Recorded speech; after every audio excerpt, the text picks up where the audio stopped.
Yes, hey guys, welcome. This is our second episode of 24-bit, and from what we've told you before, 24-bit is a conversation around tech. So we just gather around to talk about any interesting things that happen in the tech world. Well, all over, both locally, globally, just conversation around technology. Today, there's something we decided to be doing. We'll be sharing technology trends that happened during the previous week.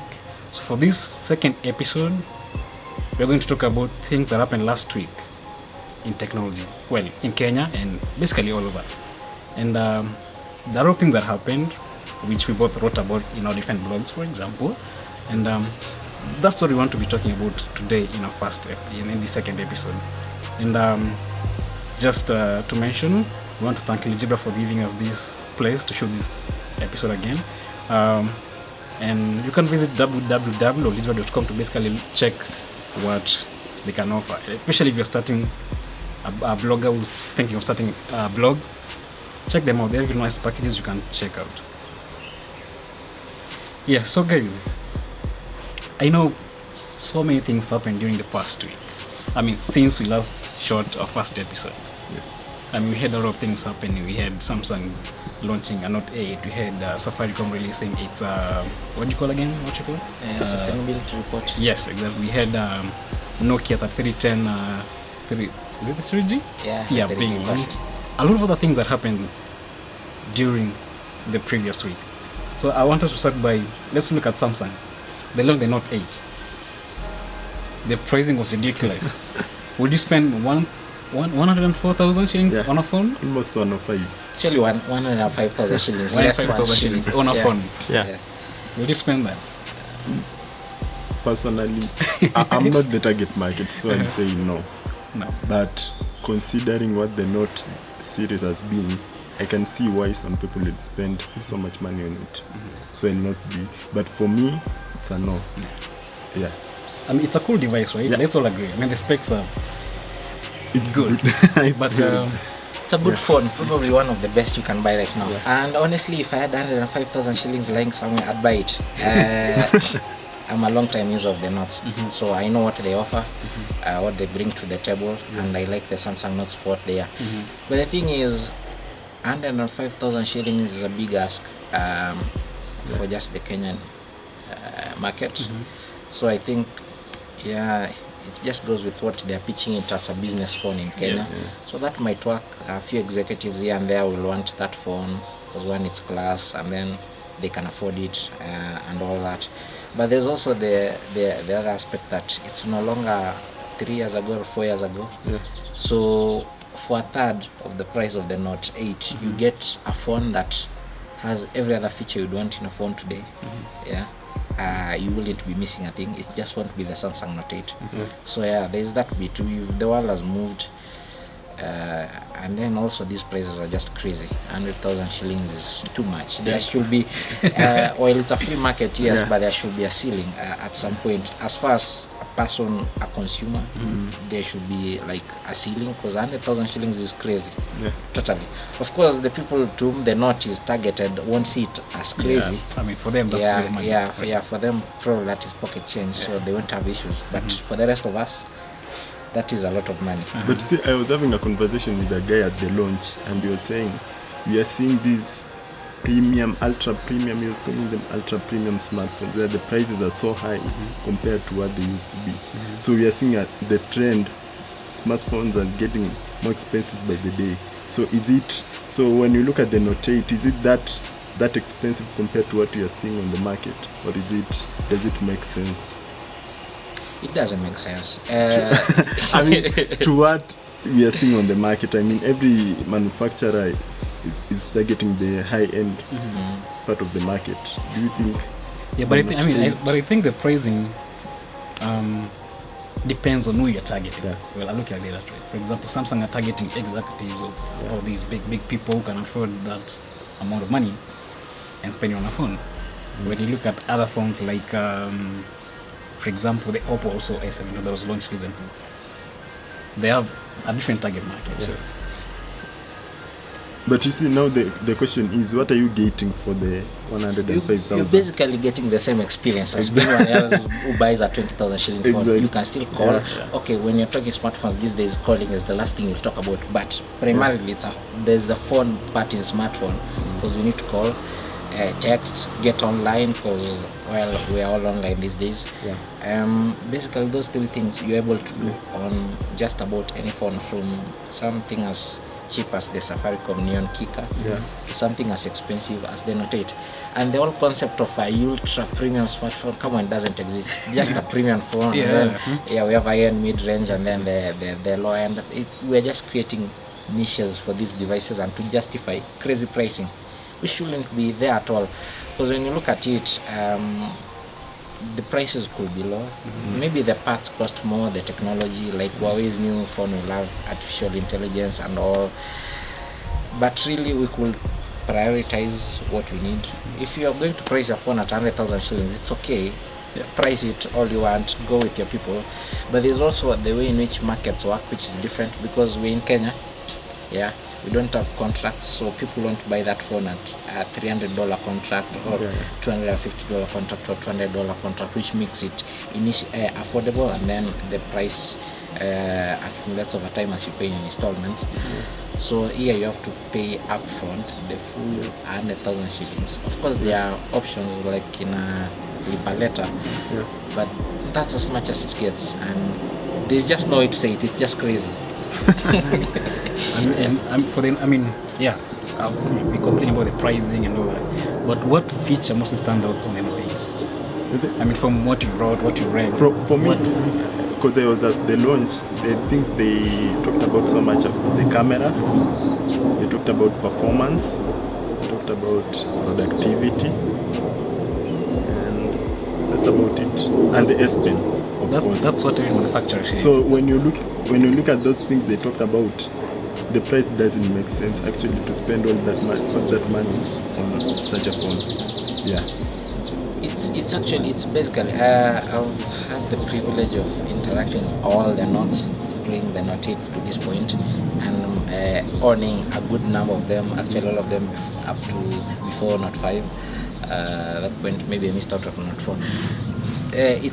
The Note 8 is pretty much what you'd expect it to be, and probably less of it, because previously you used to have the Notes pushing the boundaries, like they dictate what you'd see on the S9 next year, for instance. But this Note is more of an incremental update. It's more like the S8 Plus being a Note, with just the S8 Plus with an S Pen and a few tweaks here and there. Because primarily what stands out for me in the new Note is the S Pen is now you can go to the pool with it. I'm trying to picture the number of executives who go to the pool with their phones. So, other than that, pretty much the rest is what you'd expect. The same panel as that on the S8, S8 Plus, same better cameras. So basically, it's just a nice to have phone that is crazily priced, which you should get if you have the money, or you should just ignore it and go for something else. But the trend is there, because now the iPhone 10 that will come out soon also is crazily priced. So $1,000. So pretty much the same price range. If you're going for higher configuration, 120 GB or 256 GB, you're going to get the same crazy pricing, and we'll probably see Huawei do a crazy pricing of some versions of the Mate 10. So that thing, 100K is here to stay. Is it justifiable? Discussion for another day. So hopefully we'll get a chance to interact with the device in future, and basically actually not saying is it worth spending that amount of money on it. So again, on the device, also in the last week, Oppo, the S71, it was launched at 20,000 shillings. It's basically 20,000 shillings. They're saying 19,990 shillings, so 20,000 shillings less 10 shillings. We wrote about it. I read it in all of the blogs. We know something about this one. So just honest opinion.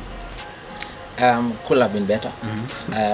You see, the thing is, when you compare it to the Note 8, which goes for a crazy price, the Oppo is well priced. But now when you compare it with other phones, not at that price range specifically, but with similar specifications, you could have gotten better. For instance, for that amount that you are buying the Oppo S71, you can buy the Infinix Note 4 Pro, which, if you ask me, is a better phone. Exactly. Yeah. So it's about what value you are getting. So you can walk into a showroom and go out with the Oppo, which will be okay if you have the 20,000 shillings. But if you are looking at what you are getting for 20,000 shillings, I believe you can get better value elsewhere. But I mean, but it's a camera phone, guys. Come on. But for me, the thing about Oppo is, for the last, I think it's 1 year or 2 years, most of their devices are similar when you look at what they're bringing into the market. Including the design and everything. It's almost the same. So if you're looking, maybe the camera, you can get it on the F3. Probably it's similar, but I've not checked it out. But I think for Oppo, they're not changing so much when they're bringing their devices into the country. So I think that's where the problem is. So unless you're bringing something new, I don't see the value of actually getting such a device. Yeah. Kalichimo told us it's a 50 megapixels camera. I shared a screenshot of the tweet. So I saw it. Is it 50 or what else is it? Come on. There is of course, just like there's been an issue with Mutoko's review of the Note 8, the same can be said about Kalechi Momo's remark on the Oppo S71's camera.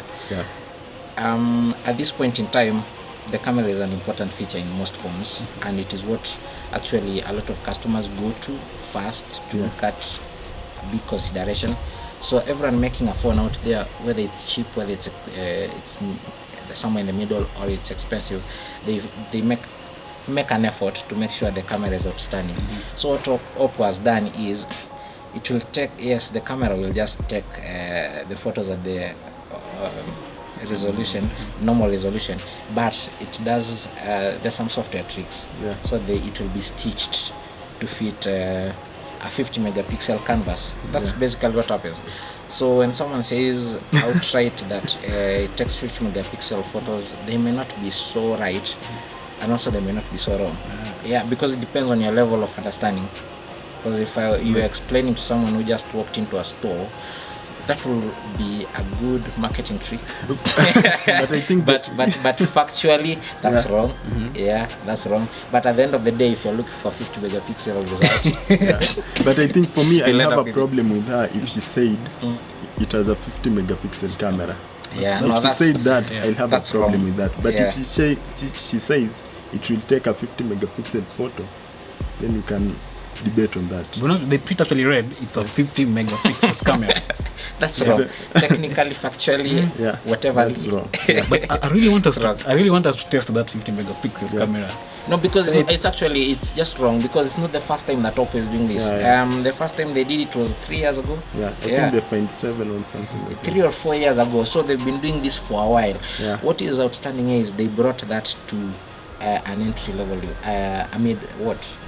Mid-range. You can say lower mid-range or something. They brought it at that level, because it used to be restricted to their high-end devices. So that is what is like outstanding out of it. But they've been doing that for a while. And it's not just them. Other device makers have been doing that. Tecno did that last year with the Phantom 6 Plus. To stitch the photos. I can't remember exactly to what megapixel, but it could do that. And they had a term for it, super something. So it's not like it's the first time, it's just that the level of understanding. Same way someone will say 12 plus 12 becomes 24 megapixels. It's a point of understanding. And to be honest, not everyone is at that level, even though you'd expect before you start talking about a product at that level, you'd know better, but mistakes happen. And so that happened. And there's something I expected them to do with this one, a security feature. I think there's no fingerprint, right? There's no fingerprint. There's no fingerprint scanner. I'm not so sure about that though. Someone will need to look it up. But as far as I can remember, I remember comparing the 71 when Oppo sent the teaser a while back and saying that was what, 2-3 years ago. So I remember comparing it with what we have in the market, and it just didn't turn out. Nokia has very good phones at the same price. You're getting much more. Speaking of Nokia, the Nokia 8 Oh, at yeah, 60,000. Yeah, 60,000? Nokia 8 is yeah, 60,000, Nokia 8 is yeah. selling in Kenya at 60,000. It's a cool device. Very good. The pricing is also good. Yeah. Yeah. I have no qualms about it. Surely, if you're giving out 60,000 for the Nokia 8, Yeah. you're getting value for your money. Exactly. Yeah. Period. Because 60,000 is expensive, yes, but it's a sweet spot for a premium phone. What I'm trying to say is not it should be at that level. Yeah. Yeah. But So- I like the device actually. In fact, when I read about the specs, I was like, come on, you guys should have come on. So currently we have Nokia 8, Okay. 8. Nokia 5, Nokia 5, Nokia 6, Nokia 3. 33, Yep. and 3310. Yeah, and of course, talking about that 10, we got a 3G version. Yes. In the past week, it's launching first in Australia. It sells in Australia mid this month, and then it will go to Singapore, and then it will also go to the US. Why those markets are significant is because in those advanced markets, they've stopped coverage of 3G of 2G. Yeah. So the 3310 as we have it in our local market is just a 2G phone, uses Edge. So in most markets they stopped supporting Edge, guys on 3G. Yeah. So it will be important. So finally people in those markets can finally have it. But we'll also have it here. It's coming mid this month in Mid this Kenya. month. That's soon. Yeah. Problem is, just like the other 3310, this one will also be overpriced, because I believe that's overpricing. I mean, if you do the conversion, you arrive at an equivalent of 8,500, almost 8,500 shillings. Yeah. 8,500 shillings for a damn phone. You can get a good smartphone with that. Exactly, 8,500 shillings. You can get a very, very, very good phone. Because for me, when I first saw the 3310 3G, I asked myself, is it really necessary? I mean, do we need it? Even though it's 3G, do we need it after the initial Not, one? I think they're targeting the same people who buy the Note 8. Because Yeah, because it's a luxury. Yeah. Come on. Already, the 3310 as it is, you need to spend over 5,000 shillings, 5,200, 300 Yeah. there You to have get one, it. right? Yeah, I haven't sold it. I sold the last one. I have had 4 of them, and they're just good. Good because for people who are of my generation, those are the phones we grew up seeing in the house. yeah. So it's good. It's a reunion of some sort. And the people who are older than us, those are the phones that were probably their first phones. So they were on their first job, so they bought them. So it's actually that is the age group that has bought all my Nokia 3310s. Yeah. And then of those who are slightly older were the ones who were first to market to buy those phones. And then Nokia 3310 has a reputation. So it's every bit a phone you need to have up until you look at that price and you decide no. Yeah. And you also did a very honest review. Well, so if you're watching, you can go to Android Kenyan. The 3310 review. Yeah, I did the review because I've used that phone for almost 2 months now. Yeah. Different color options. Yeah, I eventually settled on the blue one because that is the one that used to be in the house that I used to see and play Snake, which is horrible on the new one. But that's about it. And So, do you think people are buying the phones to actually use them, or just because of the name. The name. 3310. I'd say the name if I was living in America. But we are Kenyans. Actually, no one spends money on something just for nostalgic purposes. Of course, there'll be those who will do so, but there are few. You need, when you are spending money on a phone, you need it to work for you. It's for a purpose. Yeah. So a lot of people will spend money on who will get the 3310. It will be because one, they believe they'll be getting good battery life, which it has, because it will last an entire week. And probably it's as durable as the old 3310, which you could smash on a wall and it will just come out fine or something. Which it really isn't. The new 3310, while it can survive a fall and everything, looks soft, feels fragile. It needs some kind of love. It's not. Still on the devices. Xiaomi. Yes. Xiaomi. I wonder. They should come here already. Come on. Yeah. Xiaomi is Think they here. tried? Yeah, man. Somehow. not I was working checking that their well. Twitter account. The last time there was any activity on that Twitter account was back in May. So we are 4 months since May. So Even Facebook, they were they're here not that somehow. active. Then they things happened. I Yeah. don't know what happened, but they're no longer here. But that does not mean their phones are not here. Avicii has been selling their phones for a while. But I wish they had a physical office here. Yeah, Because we all wish. yesterday I got an email from a guy who bought the MI5, Xiaomi MI5, yeah. and he said it's been, I think, 6 months and the phone is not working properly. So he was asking me, where should I take it for repairs? And I think that's what the issue is with buying phones that don't have from manufacturers yeah, who don't have a representation here. You end up with a phone that, if anything happens to it, you don't know where to take It's it. not just phones. My Asus laptop. I spilled coffee on it during the presidential debate. That was just before August 8th election. Yeah. Yep. I had to wait for a few weeks to ship the replacement keyboard from Amazon because I went to downtown Nairobi and I couldn't find a replacement keyboard at all. Not even from the place where you bought it. I bought it online on Amazon. It was shipped from Amazon and the laptop had just been launched and all. Yeah. So if they had a strong local presence, because they do have distributors around, I'd be able to get the part. But that is one of the disadvantages of having to go and shop either online on sites that target people in other countries or for products that are officially available in this market, more so phones. Yeah. Because OnePlus is a good brand, yes. Go and break your screen. Yeah. Good luck finding a replacement. No, You'll have to rely on River Road guys. Whatever they sell you, you walk, you live by faith. Because it might work, might not work. It may be the real thing, might not be. You've been charged a premium, so you don't know. So there's that bit. But bottom line is Xiaomi has a good phone in the Mi Air 1. Yeah. And actually, let's talk Very about the good phone, because for Xiaomi, and the phone is part of Android One program, and Xiaomi has always pushed its own custom UI, Which is very ugly. Yeah.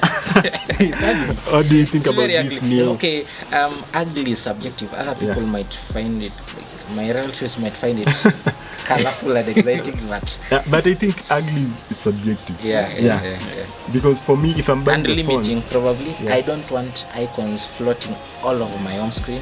I like having one single home screen with a few of the apps I use mostly, and then the rest need to hide them under an app drawer. No one loves, Which you can't do that on the Xiaomi unless you bring in a third-party launcher. exactly. No one loves a busy screen. Yeah. I mean, home screen. iPhone users do. Now, enough of devices. Yeah. Something also happened last week. No, Twitter wants us to use 280 characters. 280 characters. That was immediately after our last episode. 2 weeks ago, yeah. 2 weeks ago. 280 characters. Yeah. Good idea. How long is this talk of ours? So it might be a good idea.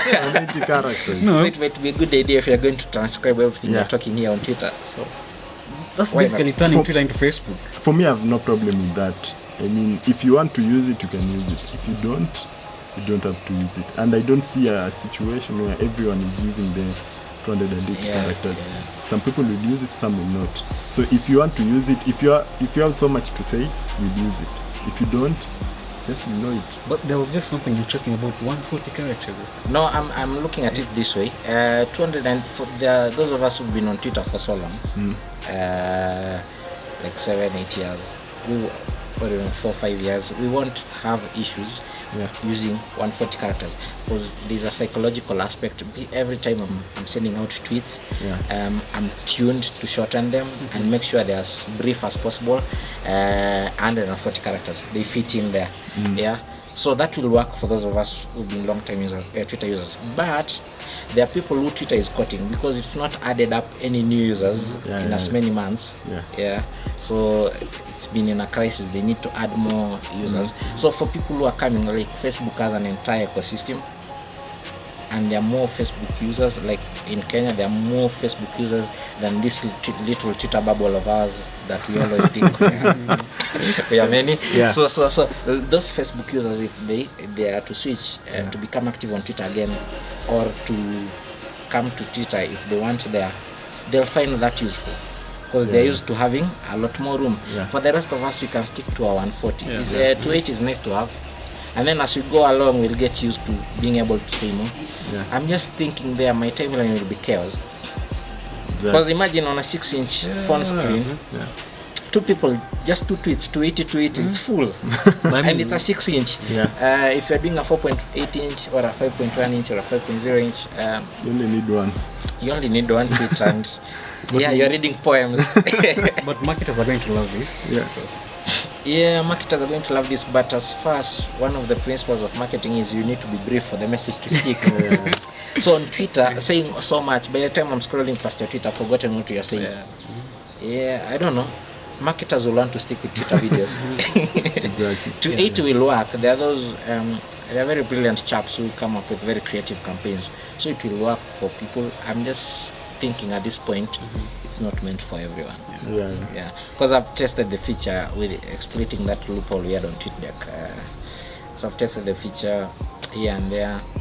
There are times when you need it. There are other times when it's just unnecessary evil. Yeah. So tell us, if you're an active Twitter followers like all of us here, what do you think of the 120 characters? Is it a good thing? Is it a bad thing? I don't know. Then something else happened.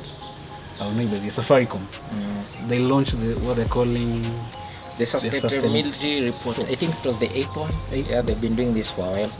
It's a corporate culture. It's part of being able to hold yourself as a company accountable to both your shareholders, your customers, and the general public, because Safaricom is a publicly listed company and there is government shareholding and all that. So it's a corporate good practice to be able, and then also it gives there's been a lot of conversation about Safaricom and the role it had in the elections. So while that could take center stage, the sustainability report allows us to look at the impact such a company is having on our society. Like yes, Safaricom exists. Other than the direct employees of Safaricom, what else? What other contribution is it doing to society? Like there's M-Pesa, it's a huge ecosystem, it's a platform of its own, many things. There are so many livelihoods in this country that depend, that are supported by M-Pesa. So many families, because M-Pesa agencies, everything, even how we live our lives. So directly there could be these people employed by Safaricom, so indirectly there are these many people, and then other initiatives like e-waste, collects devices, self-disposal, a lot of that. So the report may not be a big deal to an ordinary Kenyan, but if you like following up what is happening in this space and the impact, it gives you a good picture, a window, because otherwise you may not be privy to that information. And I just wish more tech companies that operate in our space could actually tell us that. Because there's a lot of interesting findings that came out of that report. But I love the fact that they had more women and stuff. They have more women and they are firing more fraudulent people. So it's good practice. That's the much I can take away from that report. And also on Safaricom, they had this M-Pesa. Is it M-Pesa? One Tap. One Tap, the One Tap now finally launched outside Nairobi. It was only available in, I think it was available in Nakuru, under testing in Nakuru, and then I think 2 weeks ago it started popping up in Nairobi. I remember one evening I went to buy supper and then I found the Shell, the Oilibia petrol station opposite Shell Westview. I had a Lipa na M-Pesa One Tap banner. It was the first time I was seeing it around, not in a demo area. So and I was pretty much shocked, only to come to Twitter and find that had been a trend for like 3-4 days, that it had been showing up, and then later I realized they were gearing up for the rollout in Nairobi and areas outside Nakuru, because previously it was only Nakuru, so now there's One Tap in Mombasa. So as in, how does it work for someone who doesn't know? As in, One Tap is easy, which is why I'd recommend that if you're constrained by budget and you need to buy a phone, you buy the Nokia 3. Because why Nokia 3 is the only phone at that price segment that has NFC. NFC is near field communications. One of the most important things you can do with NFC is be able to process payments. That's basically how Samsung Pay, Yeah. Android Pay, Apple Pay work, right? Yeah. The iPhones got NFC just so you can do Apple Pay. So basically what that means is if you have NFC enabled in your phone, just walk into a Safaricom shop to be configured. Tap here, you tap to the till, and then you wait. There will be a prompt on your phone. You key in the pin, and that's about it. If your phone doesn't have NFC, or you've put a case because it won't work if there's a case, because the NFC you need contact. You can put a sticker. There's a sticker. Or there's like what they were trialing in Nakuru with boda operators. You can get the bracelet, a wristband that you can tap on the till, and then you get a prompt on your phone. You key in the pin. Or which is the other option? You can use a card. Like I got the card during the trial period. You can use the card. So you tap the till, get a prompt on your phone, key in the pin, and you're good to go. So you just need to have money in your M-Pesa. Because it's pretty much what we do with Lipa na M-Pesa right now. Just the process should be faster and simpler. Because right now if you go to supermarket and you have to pay via M-Pesa, unless you preempt and you start the process earlier, usually a queue forms behind you. So that should make it easy. And that aside, it's the natural progression. This is what M-Pesa should have been in 2 or 3 years ago. Because it's the growth phase. As a user, it becomes easier to use it and all that, and becomes more meaningful. Because paying via mobile shouldn't be a hassle. It should be just easy. And fast. Because before this, if you ask me, paying via card was much easier than M-Pesa. Than M-Pesa on your phone. Because one, the inconvenience, people pile up behind you and they're all looking at you. And then network failed. We can't end this conversation without talking about the competitors. Airtel, new bundles, new data bundles. I saw there's 1 GB for 1 GB for 99 bob and 2 GB for 250 bob. I think it's a good. How true is that? I mean, I've not tried. No one has complained as far as I'm concerned. So it works. I know somebody who's been using it. And it works, and it's a good deal. And I think we need to hear what Safaricom has to say about that. Because Safaricom now, for the same price, you're getting what? 99, you're getting 200 MB. 200 MB. Which is the difference is.